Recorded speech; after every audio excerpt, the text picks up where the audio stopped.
রাজ্যের প্রাণী সম্পদ দপ্তরের মন্ত্রী স্বপন দেবনাথকে সবাই চেনেন প্রশাসনিক কাজের ব্যস্ত মন্ত্রী হিসেবে, কিন্তু রবিবার সন্ধ্যায় তাকে দেখা গেল একেবারে ভিন্ন সাজে। যাত্রার রঙিন পোশাক পরে আলো ঝলমলে মঞ্চে অভিনয় করছেন তিনি। আসলে মন্ত্রীর এই অভিনেতা রূপ নতুন কিছু নয়, এর আগেও বহুবার বিভিন্ন যাত্রা দলে নেমে পড়েছেন তিনি। কখনো সমাজসেবী চরিত্রে, কখনো বা নিত্য নতুন চরিত্রেও অভিনয় করে চমকে দিয়েছেন দর্শকদের।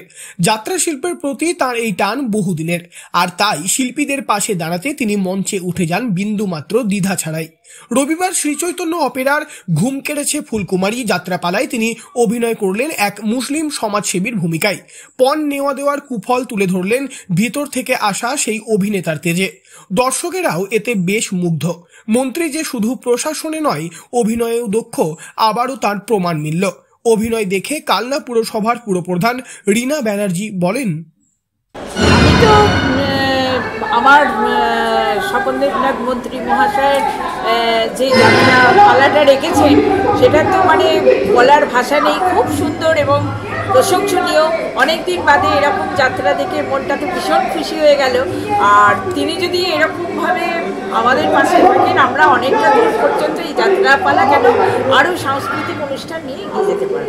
আমাকে অনেকটা অনুপ্রেরণা দিচ্ছেন যে আমাদের দাদামণি মন্ত্রী মহাশয় স্বপন দেবনাথ মহাশয় যে সুন্দর একটা অভিনয় করে আমাদের অনবদ্যভাবে আমাদের জাগিয়ে তুলেছেন যে পণ একটা মেয়ের জীবনে কতখানি সর্বনাশ ডেকে আনতে পারে, সেই বিষয়ে তিনি যে যাত্রা পালাটা করেছেন আমার তো ভীষণ ভালো লেগেছে। এবং আমি সবসময় দাদামণি স্বপন দেবনাথ মহাশয়ের পাশে আছি।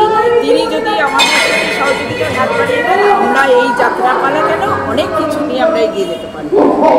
যাত্রা শিল্পকে বাঁচিয়ে রাখতে মুখ্যমন্ত্রী মমতা বন্দ্যোপাধ্যায়ের উদ্যোগের পাশাপাশি এলাকায় যাত্রা শিল্পীদের পাশে দাঁড়াতে দীর্ঘদিন ধরেই কাজ করছেন স্বপন দেবনাথ। সেই কারণেই এদিনের অনুষ্ঠান শুধু নাট্য উপভোগ নয়, যাত্রা শিল্পীদের মনোবল বাড়াতে মঞ্চ থেকেই তাদের সংবর্ধনা জানানো হয়। মঞ্চে উপস্থিত ছিলেন কালনার বিধায়ক দেবপ্রসাদ বাগ, বিশিষ্ট সমাজসেবী সুব্রত পাল সহ বহু অতিথি।